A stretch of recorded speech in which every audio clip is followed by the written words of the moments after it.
Hello, I'm Pamela Marshall at the Wellness Radio TV and at the Wellness Radio TV podcast. Welcome to our group, Healing, Peace, Healing. All of that is the reward of forgiveness. The question, can unforgiveness send you to hell? That is a question that I hope you will ponder today.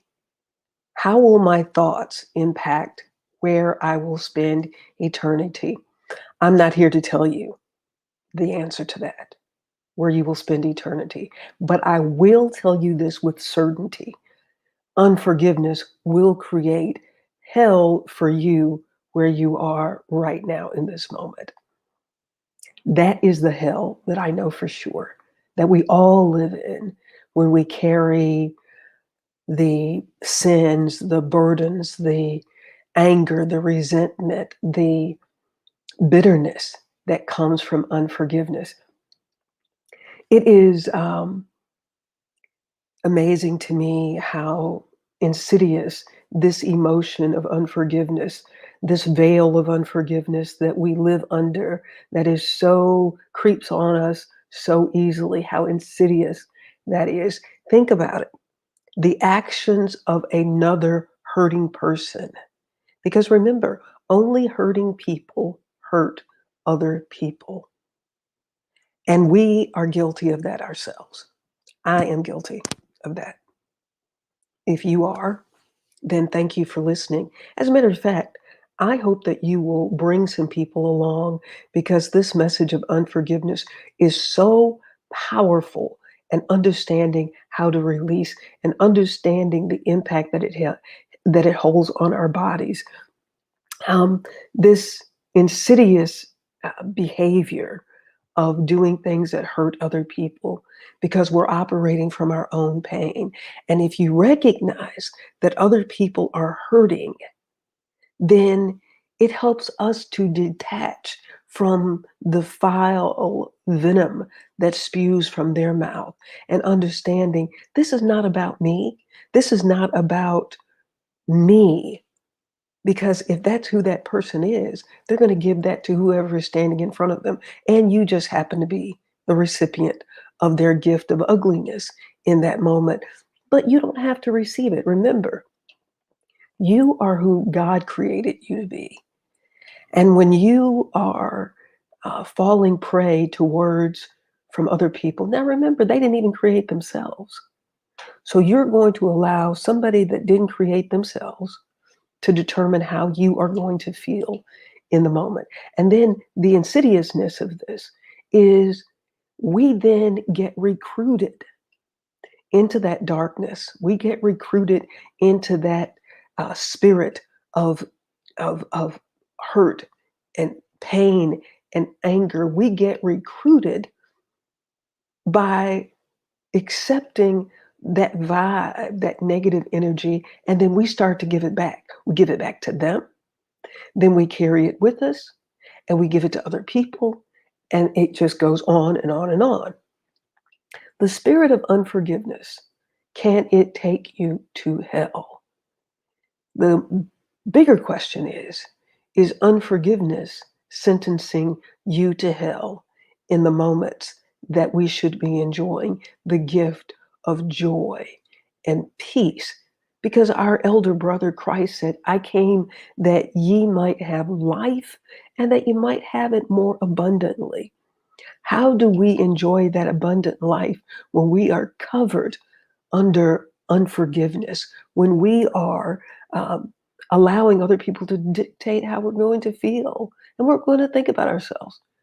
Wouldn't this be interesting if every morning when you arose, the first thing you did was pick up the phone and started calling people and asking them, how would you like me to feel today?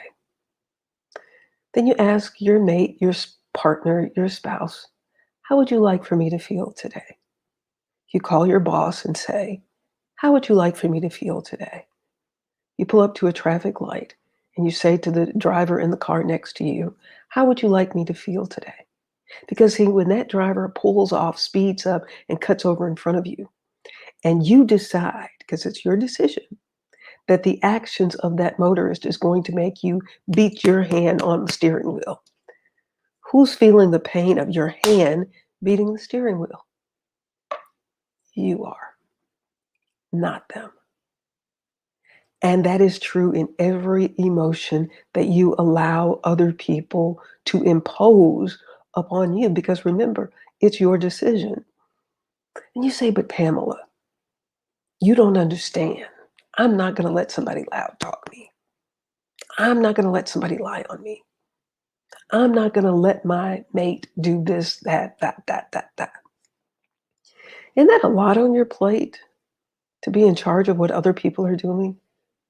That's a lot to take on every day.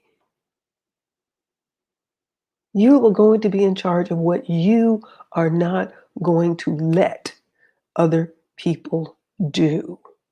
The only thing that you can really be in charge of is how you will respond. And I submit to you that being in a place of peace can only happen when you decide that that's where you will be. I remember a conversation with somebody, and I said to them, you know what? I am not going to allow you to hurt me anymore. It was that simple. When I said, I am not going to allow you to hurt me anymore, I had to stand in that firmly.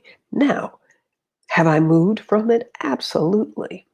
But I have to remind myself that I decided I was not going to allow the actions, not only of this person, but of anybody else, because I am not going to sentence myself to hell in my moments. We say that we want to experience peace that surpasses all situations and all circumstances. Well, how do we do that? How do we experience peace in the midst of turmoil, in the midst of disturbances? I remember watching my mother so many times.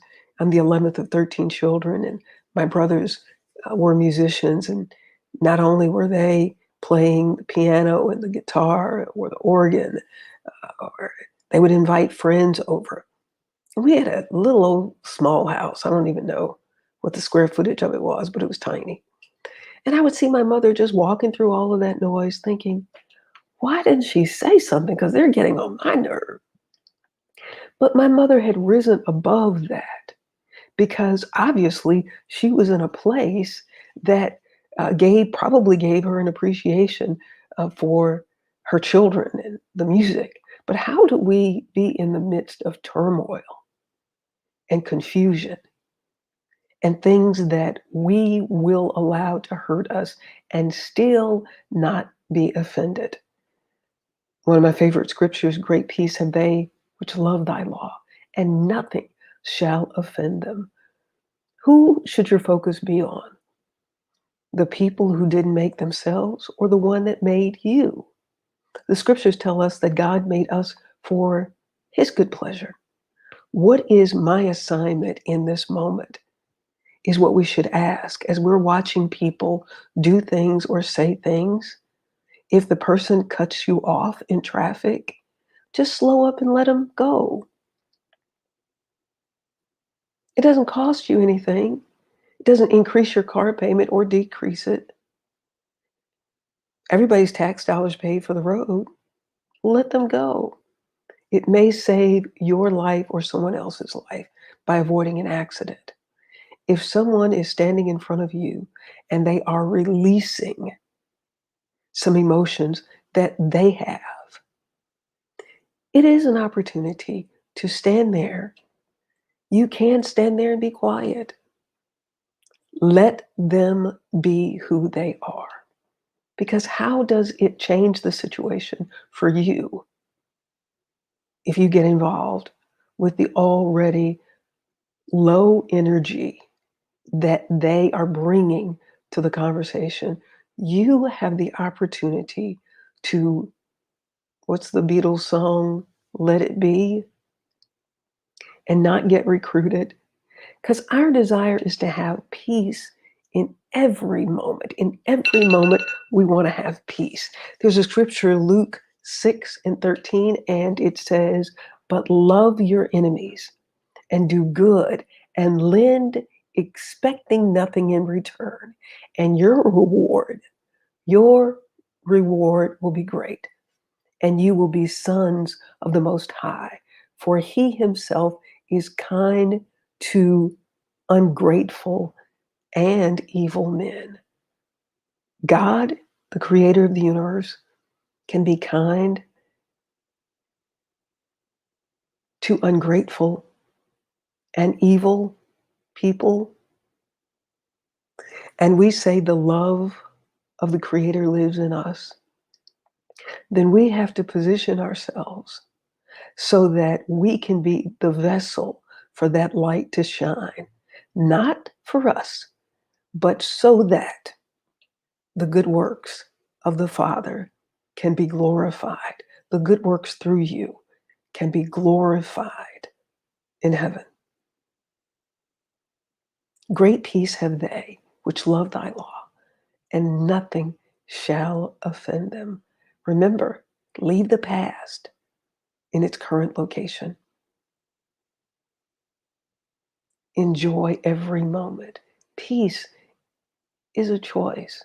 Joy, happiness is a choice. Please enjoy that. Thank you for being a member of our Peace and Healing Through Forgiveness Facebook page. Please invite. I'd love to hear your comments. I'd love to hear your challenges. Please either message or comment below. I'd love to hear from you. How are you overcoming the hell that unforgiveness can place us in every moment? I'm Pamela Marshall at the Wellness Radio TV and at the Wellness Radio TV podcast. Remember, there is healing at the well. We'll see you next time. Make it a great moment.